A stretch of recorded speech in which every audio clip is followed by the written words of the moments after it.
ആഭിചാരം ചെയ്തും വിളിച്ചു നേർച്ച നടത്തിയും നിന്നെയും നിന്റെ മക്കളെയും ഒതുക്കുമെന്ന് പറഞ്ഞ് ശത്രു വെല്ലുവിളിക്കുമ്പോൾ നീ ഭയപ്പെടരുത്.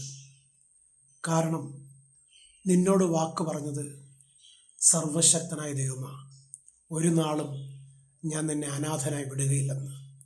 കൂടപ്പിറപ്പേ, മനുഷ്യർ പലപ്പോഴും നിന്റെ ഉയർച്ചയിൽ നിന്റെ താഴ്ത്തുവാൻ പദ്ധതികൾ ഒരുക്കും.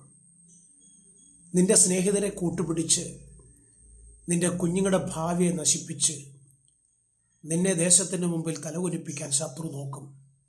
പക്ഷേ അത് കണ്ട് ഭയപ്പെടാതെ, ഞാൻ നിന്നോട് കൂടെയുണ്ട്, ഒരു നാളും ഞാൻ നിന്നെ അനാഥനായി വിടുകയില്ലെന്ന് പറഞ്ഞ ദൈവത്തിൽ പൂർണ്ണമായിട്ട് ആശ്രയിക്കുക. നീയും നിന്റെ മക്കളും അനുഗ്രഹിക്കപ്പെടും. നിന്ദിച്ച ശത്രുവിന് മുമ്പിൽ മാനിക്കപ്പെടുവാൻ കർത്താവ് യേശു ക്രിസ്തു അന്ത്യത്തോളം നിങ്ങളുടെ കൂടെ നിൽക്കും.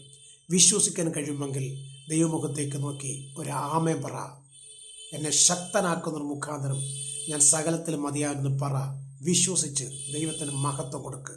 God bless you. കർത്താവ് നിങ്ങളെ അനുഗ്രഹിക്കട്ടെ.